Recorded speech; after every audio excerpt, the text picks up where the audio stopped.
Identifying high-risk areas within the community.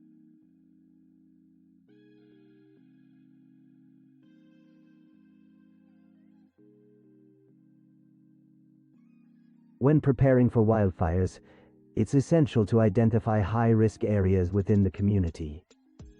This helps prioritize safety measures and allocate resources effectively.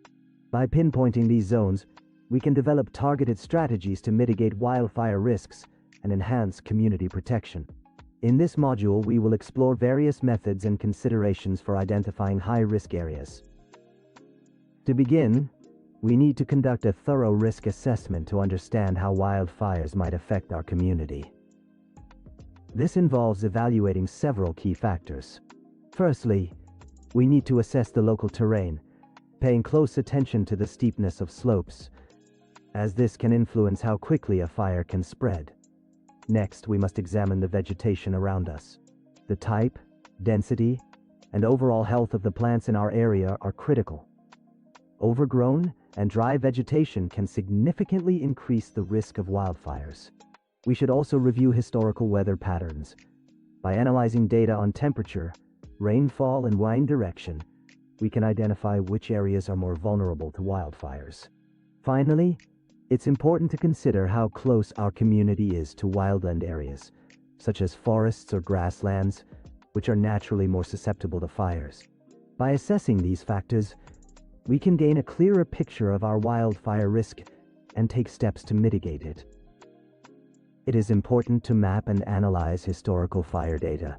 This step is essential for recognizing patterns and pinpointing locations of past wildfires, which helps us identify areas at higher risk for future incidents. Firstly, we should look at the frequency of wildfires. By locating areas that have experienced frequent fires, we can identify regions that are likely to remain high risk. Next, we need to examine the severity of past wildfires. This involves assessing the size of the affected areas and the extent of the damage to structures. Finally, it's important to identify common ignition sources from previous wildfires. This could include factors such as lightning strikes, human activities, or electrical failures. Understanding these causes allows us to better evaluate the associated risks. By analyzing this historical data, we can develop more effective strategies to prevent and respond to future wildfires. Additionally, it's important to engage local experts and authorities who specialize in wildfire management. Their knowledge can be invaluable in helping us identify high-risk areas. One key aspect to assess is firefighting access. We need to evaluate how easily firefighting resources and equipment can reach different parts of the community. If some areas have limited access, we may need to plan accordingly. We should also focus on vulnerable populations. It's crucial to identify areas with higher concentrations of groups that may need extra support, such as the elderly or individuals with mobility challenges. This will help us develop specific evacuation strategies for them. Lastly, we must assess the vulnerability of critical infrastructure, including hospitals, schools, power stations, and water treatment facilities.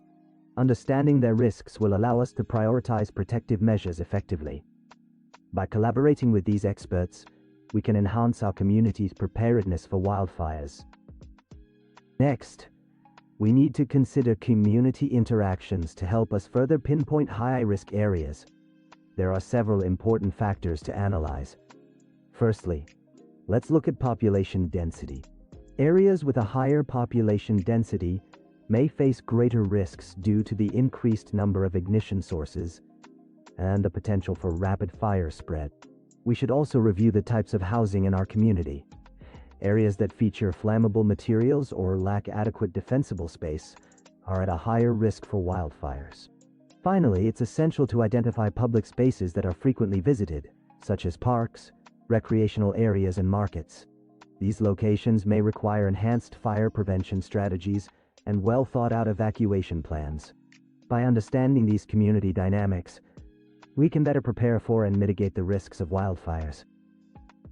Lastly, we should prioritize community input and public outreach in our efforts to identify high-risk areas. This ensures that our approach is inclusive and takes local perspectives into account. Here are a few steps to consider. Firstly, we can conduct community surveys to gather residents' opinions on which areas they believe are high risk.